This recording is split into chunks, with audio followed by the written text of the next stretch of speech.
Hello everyone, this is Ryan Bernard, Game Director on Tom Clancy's The Division. And today we're very excited to give you this exclusive walkthrough where we're going to follow a team of 3 players as they move through the Dark Zone. So here we have our group of 3 agents, Ryan, Megan, and Bronson, and we're going to be following them as they enter this very dangerous area in search of some awesome loot. Ryan is set up as the healer for the group, so he's got support skills loaded with Pulse and Healing Grenade. Megan is DPS, so she's got the Seeker Mine and Sticky Bomb loaded up. And Bronson's going to be taking the brunt of the punishment, so he's got Pulse as well and the turret, so he can keep the attention of the enemies during firefights. After the virus broke out, the Dark Zone was originally set up as a quarantine zone in the middle of Manhattan to contain the sick, but things rapidly went out of control, and there was a massive blackout and the military had to evacuate. They had to leave their most powerful gear and weapons inside the Dark Zone, so this loot is extremely valuable to you as a player. But this also means that it's the most dangerous place in the game. This loot attracts a lot of attention, including other real players. The Dark Zone is a multiplayer gameplay space in our world, which you can seamlessly enter without any loading screens. Outside of the Dark Zone, you can play in teams of up to 4, but once inside, you can decide to collaborate with other agents or betray them, kill them, and take their loot. As we climb the wall to enter, you can see the UI starts to cut out, because once inside the Dark Zone, we lose our connection to the outside world. And this area is highly contaminated, so we can see the players put on their masks to protect themselves from the virus, and then they're set to go.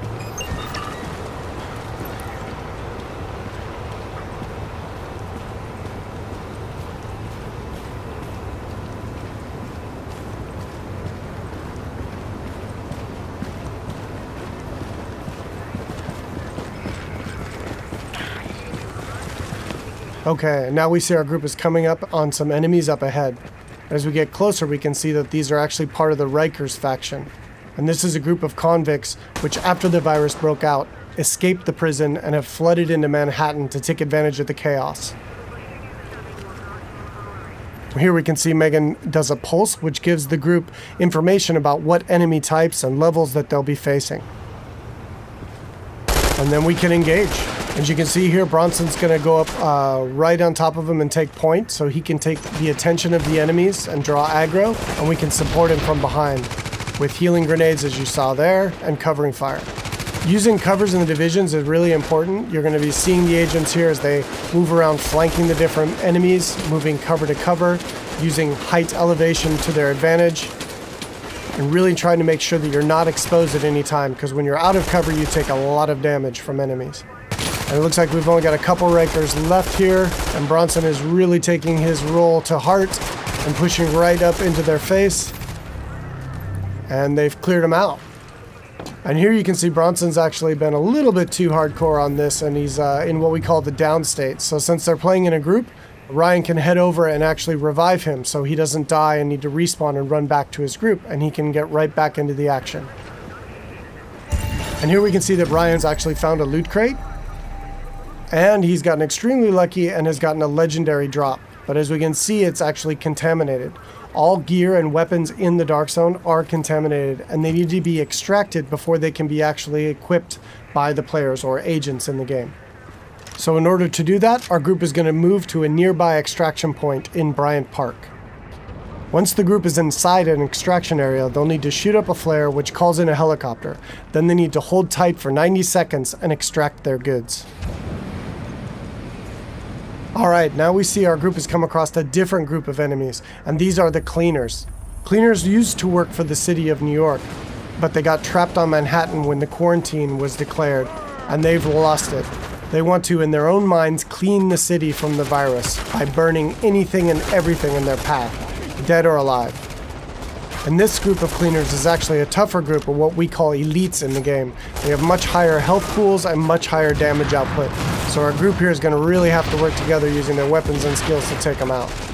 Of course, they drop much better loot and give a lot higher experience.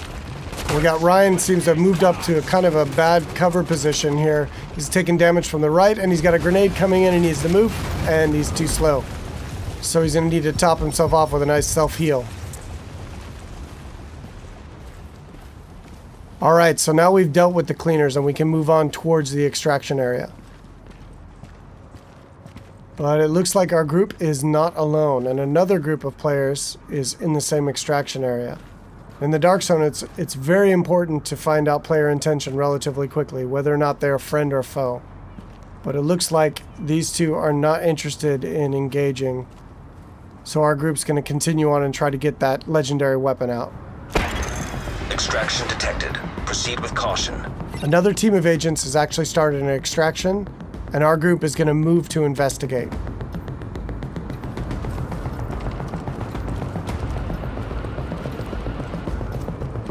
And as they come around, we do indeed see that an extraction is taking place, and they got about a minute left on their timer before the helicopter shows up. We don't see the extracting team.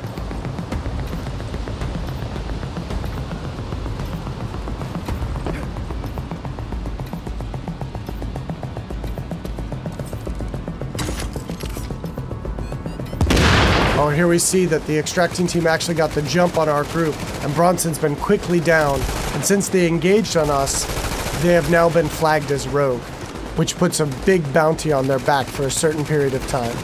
Luckily, Bronson was able to make it back to our group, and we were able to quickly revive him and get him back up into the fight. And now we've got some PvP chaos happening. And here we see Ryan throws out another healing grenade to heal up both of his teammates as they're flanking around to the left to try to get better position on these rogue agents.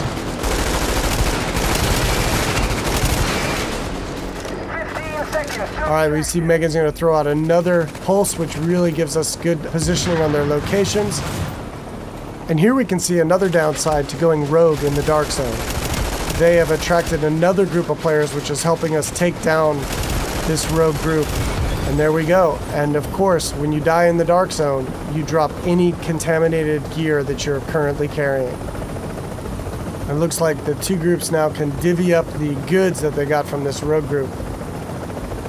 It looks like they've decided to just take out the new players and take all of the loot for themselves.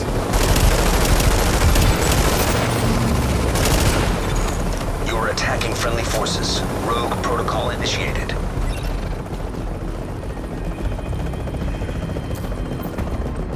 So now in order to secure this loot, to make sure it's theirs, they need to complete an extraction. So now our team has 90 seconds to control this area and to stay alive to get their loot out when the helicopter arrives. And you can see them fanning out into good cover positions here in case any other players come into the area or those groups that we engaged come back.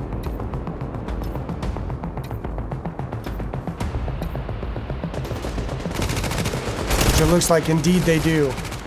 But now we're set up in really good positions here to be able to take them out. Bronson and Megan are laying down damage from the front line, and Ryan is supporting from behind. And again, it's really important in the game to make sure that you're always in cover whenever possible, and that you're not being flanked by any enemies. Here we see Ryan tossing a healing grenade as he runs past Bronson there. And they're going to focus on these two players here. 30 seconds to extraction. Straight in front of them. Now they got 30 seconds left to stay alive and control the area.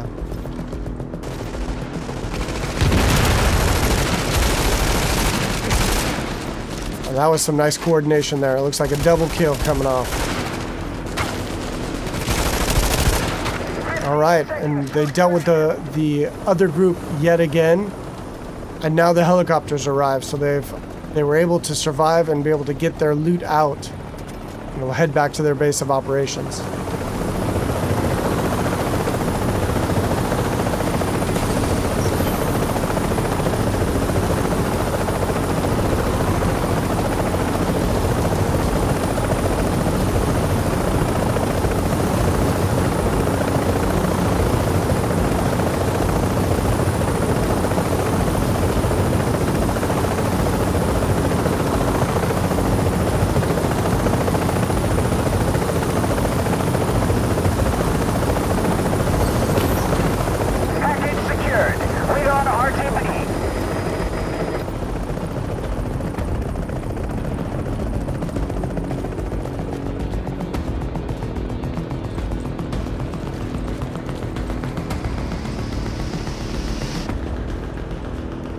Now we can see the group is still flagged as rogue, and they're a very juicy target for other agents in the area.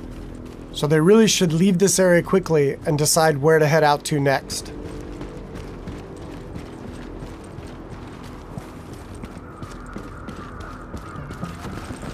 Alright, so that's it for today.